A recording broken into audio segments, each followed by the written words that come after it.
Hello audience, this is Willie.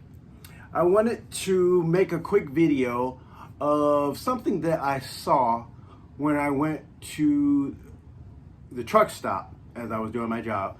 I went to a truck stop and I went inside the truck stop and went to the bathroom. And I just wanted to point out something that I saw at the truck stop that I thought was rather sad about.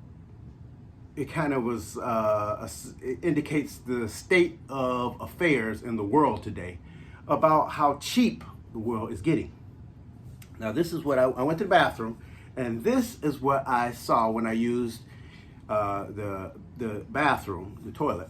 I went in to use, the toilet to do number two, and this was the tissue roll.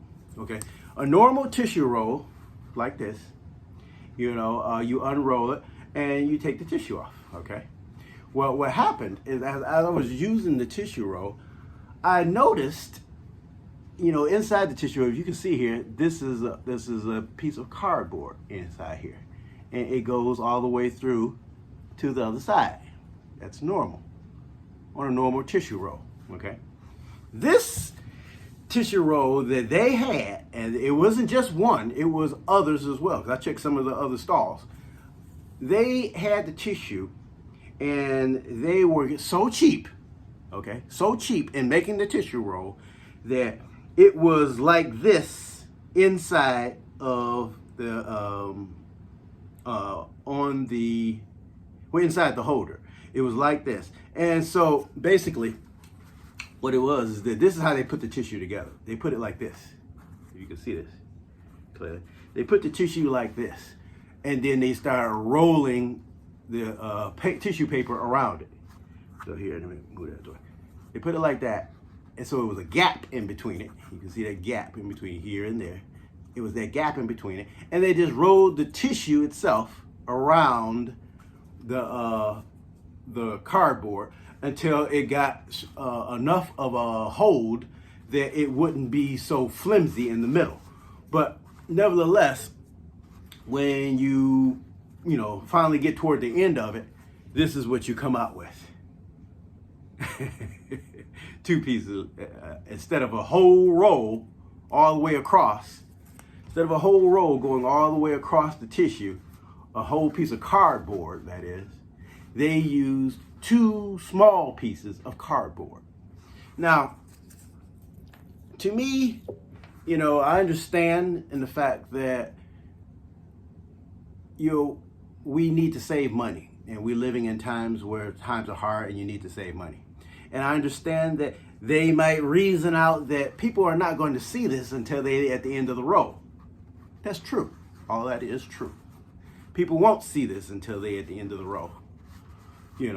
That piece of cardboard, and it's just a piece of cardboard, that you put inside. But the point being is this: when they started their business as a tissue maker, I wonder, did they originally start out the business designing the tissue, okay, thinking about creating it by using two small halves like this?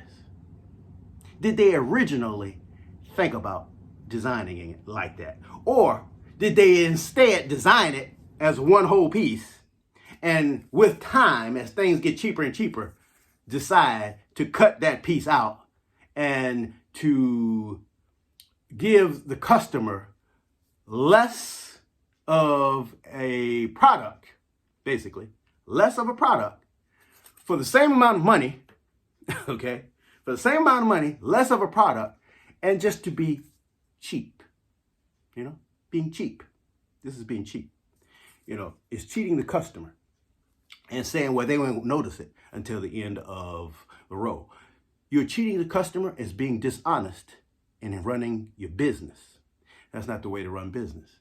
So I noticed this and I thought it was wrong, and I thought I need to bring this out because I see this not only in this area, I see it in other things. Like I've seen, I went to the store before and I have purchased two products, and they are the same product now, but they have different sizes. You can see one is a newer, how I say, it is a redesigned package for the same product. It's a redesigned package. And you can tell in that redesigned package, it's smaller than the original. You can tell just by the size of it. You can put it right next to the other, and you can see size-wise, it's different. I've had this occur. In seeing it be a smaller size as a newly redesigned package, it will also have a higher price tag. Or if it didn't have a higher price tag, it would have the same price tag, but you could tell that you're getting less of the product because it's in a redesigned package.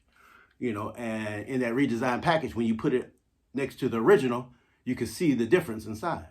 So these things, I've seen this occur. You know, I've seen as well as, you know, where companies will say, well, if you buy two or more products of this, two or more items of this product, then we'll give you a discount. That's what they'll say.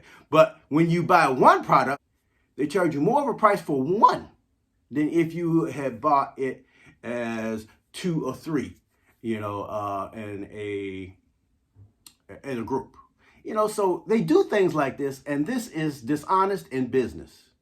You know, you're cheating the customers, and we're getting into a world today where they really feel no shame at all in how they cheat customers. You know, they run a business and they be very anal about, oh, the management might say, oh, don't give the customer more than one napkin, you know, or, oh, don't give the customer more than one cup of coffee, you know, without charging them.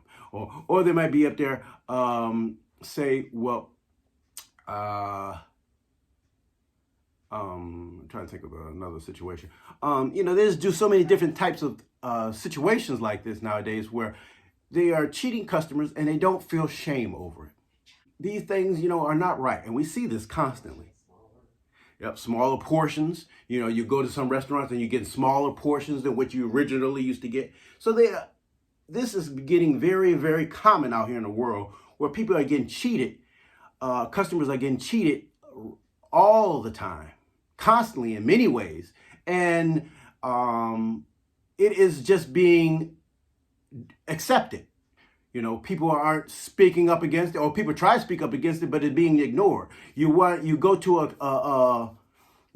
and buy a product at a store, and then you go and you decide, well, I don't want this product, and you decide you didn't open it. Let's say you return it, and then they say, well, you know what? Because you're returning this product, we're going to charge you a restocking fee. What is a restocking fee? Think about that. A restocking fee. You giving them the product back, all they got to do is put it on their shelf. Maybe they might have to repackage it or something, but generally they should have to put it back on their shelf. All this I have to do. And for them to say, well, we're going to charge you a restocking fee is ridiculous.